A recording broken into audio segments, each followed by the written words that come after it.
So let's talk about Anastasia, the 1997 animated feature from Don Bluth. Big D's Entertainment Rankings and Reviews. So greetings, my fellow YouTubers, and welcome to Big D's Entertainment Rankings and Reviews. My name is Doyle, better known to you as the Big D, and this time around I bring to you a review of the 1997 animated musical drama flick Anastasia, released by Fox, as this was one of the films to come from Fox's animation studio, which they had formed with Don Bluth, who happened to direct this along with Gary Goldman. The film stars the voices of Meg Ryan, who voices the title character, along with John Cusack, Kelsey Grammer, Hank Azaria, Christopher Lloyd, Bernadette Peters, Kirsten Dunst, who voiced the young version of the title character, and Angela Lansbury. Now, it's a loose adaptation of the legend of the Grand Duchess Anastasia Nikolaevna, or how the heck you pronounce it, Azaria, sorry for not pronouncing it correctly, which claims that she escaped the execution of her family. Anyway, its basic plot centers around an 18-year-old amnesiac orphan named Anya, who, in hopes of finding some trace of her family, sides with conmen who wish to take advantage of her likeness to the Grand Duchess. But the film does share its plot with a 1956 live-action feature, which Fox did, well, a little over 45 years back. Well, actually be 46. No, wait a minute. Oops, my mistake. 40. Oh, crud. I'm sorry. I'm messing up here. 41 years ago. My mistake. There's too many years I'm reading on my source here. Anyway, let's begin on the story. Now, we start out in St. Petersburg, Russia, in the year 1916. At a ball celebrating the Romanov tricentennial, Dowager Empress Marie gives a music box and necklace inscribed with the words "Together in Paris" as parting gifts to our youngest granddaughter, 8-year-old Grand Duchess Anastasia. But the ball is suddenly interrupted by Grigory Rasputin, a sorcerer and the former royal advisor until he was exiled for treason. Seeking revenge, he sells his soul in exchange for an unholy reliquary, which he uses to curse the Romanovs, sparking the Russian Revolution. As revolutionaries sieged the palace, Marie and Anastasia escaped through a secret passageway with the aid of 10-year-old servant boy Dmitri. Rasputin confronts the two royals outside on a frozen river, only to fall through the ice and drown. The pair manage to reach a moving train, but as Marie climbs aboard, Anastasia falls and hits her head on the platform, subsequently suffering amnesia. About 10 years later, Russia is under communist rule, and Marie has publicly offered 10 million rubles for the safe return of her granddaughter. 20-year-old conman Dmitri and his friend, or partner in crime, Vlad, search for Anastasia look-alike. Well, for one, to bring to Paris so they can collect the reward. Elsewhere, an 18-year-old Anastasia, now called Anya, leaves the royal orphanage where she grew up. Accompanied by a stray puppy whom she names Puka, she decides to head to Paris, inspired by the inscription on her necklace, but finds she is unable to leave Russia without an exit visa. An old woman advises her to see Dmitri at the abandoned palace. There, the two men are impressed by Anya's resemblance to the real Anastasia and decide to take her with them to Paris. Meanwhile, Rasputin's albino Batman Bartok is nearby and notices his master's dormant reliquary suddenly revived by Anya's presence. It drags him to Limbo, where he finds Rasputin has survived. Enraged to hear that Anastasia escape the curse, Rasputin sends his demonic minions from the reliquary to kill her, who sabotage the trio's train as they leave St. Petersburg, and later try to lure Anya into sleepwalking off their ship to France.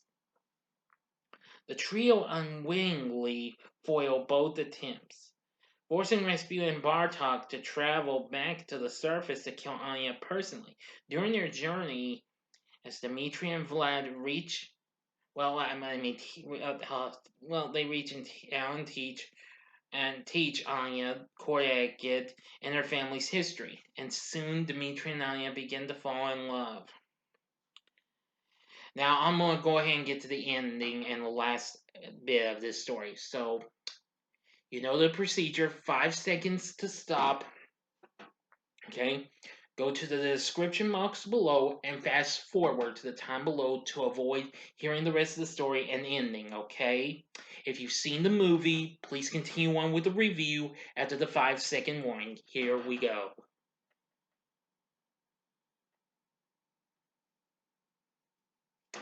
Okay, you've been warned.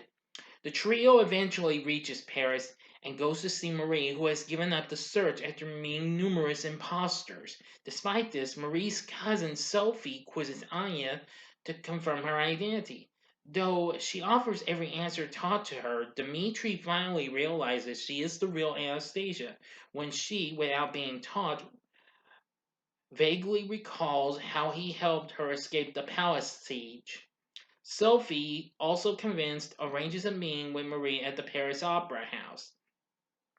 There, Dmitri tries to establish an introduction, but Marie refuses.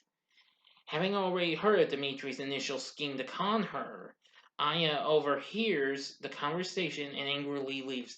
Dmitri later abducts Marie in her car to force her to see Anya, finally convincing her when he presents the music box Anastasia dropped during their escape.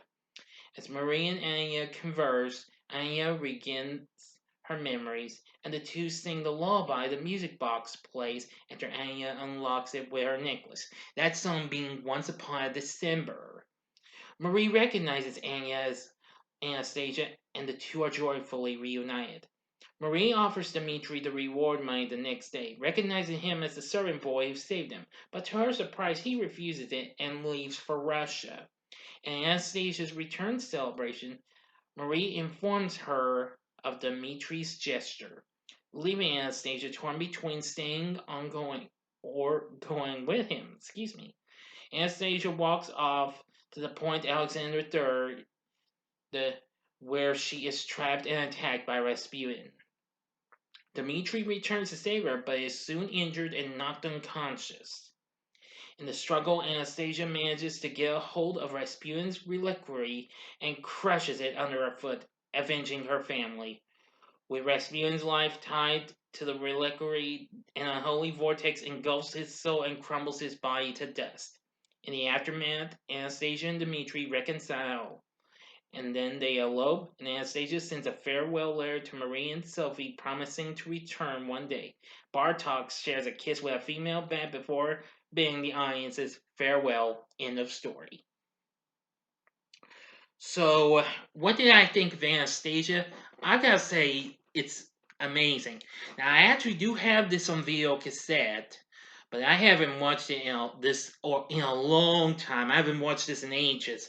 I recently just now revisited it on Disney Plus, which it just came to the streaming service earlier this month.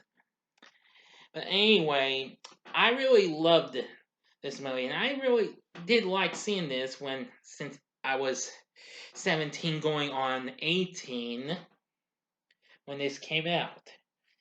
Now, aside from the title character of Anastasia, who of course was voiced by Meg Ryan, and Kirsten Dunst provided the speaking voice for the younger version, the rest of the cast includes John Cusack voicing Dmitri, voicing Vlad is Kelsey Grammer, voicing Rasputin is Christopher Lloyd, voicing Bartok is legendary Simpsons voiceover Hank Azaria. Voicing Sophie is Bernadette Peters. And voicing Marie is Angela Lansbury. But anyway, it also featured a host of others and what have you in voicing. Anyway, the film did very well. And anyway,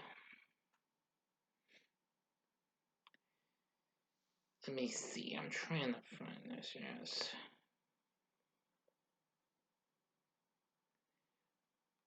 Anyway, it soon got released on video cassette in '98, along with Laserdisc and DVD. It wouldn't get released on Blu-ray until 2011. But anyway, back to my thoughts. I thought the animation was really good, and I liked the voice acting and what have you. The songs are very good too, where its soundtrack was released by Atlantic Records. As I'm going to tell you, its soundtrack is very good actually, as a matter of fact. I actually have that, but I hadn't heard the soundtrack in ages either. Now, could you give me a moment? I'll be right back. Okay, I'm back. I'm sorry. I had to try and look up some more stuff for this. But anyway, the soundtrack featured, well, lots of real good songs, as well as pop music and other types of music versions of songs we heard in the movie. Now, of those two, we had Journey to the Past, which was done by late great R&B superstar Aaliyah, who recently had put out her album 1 in a Million. While there was also a version of Once Upon a December done by big-time award-winning country star Dina Carter, who recently had success with her oddly titled debut album Did I Shave My Legs for This, which of course featured the great songs such as Strawberry Wine and We Danced Anyway, and lots of others. And this also included the song At the Beginning, which was done by Richard Marx, who a lot of people know him best from songs like Right Here Waiting and others, along with Donna Lewis, who recently had her one true hit with I Love You Always Forever. And that song actually reached the top 50 and half on the Billboard Hot 100 and reached number 1 on Billboard's Adult Contemporary chart. So anyway, I really thought this was really good. It was very nice to see Anastasia again. Like I said, I hadn't seen this movie in ages. But it was really great to see it. Also, it was nominated for 2 Academy Awards.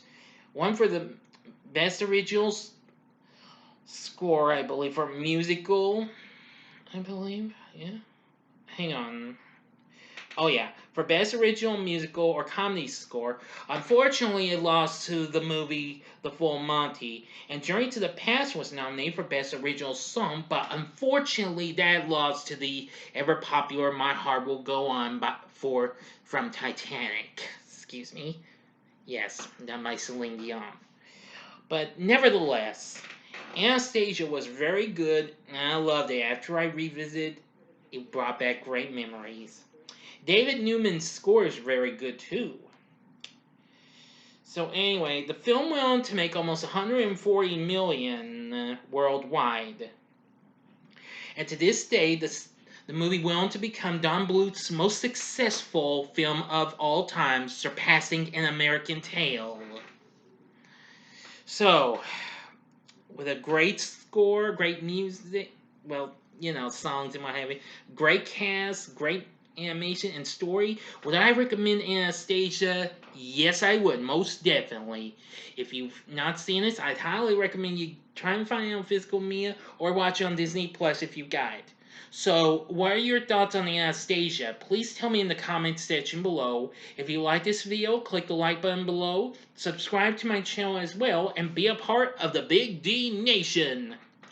Join me next time when I bring to you a review of Haley Mills' first ever movie for Disney, Pollyanna.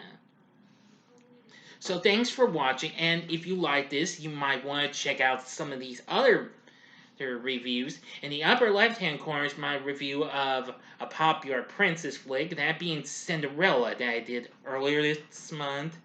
The upper right-hand corner is for my review of an underrated Christmas special, which Angela Lansbury lent her voice to, that being The First Christmas, the story of the first Christmas snow from 1975. Or if you'd like, go to the bottom left-hand corner for my review of one of the most underrated Christmas specials out there, A Snow White Christmas from 1980.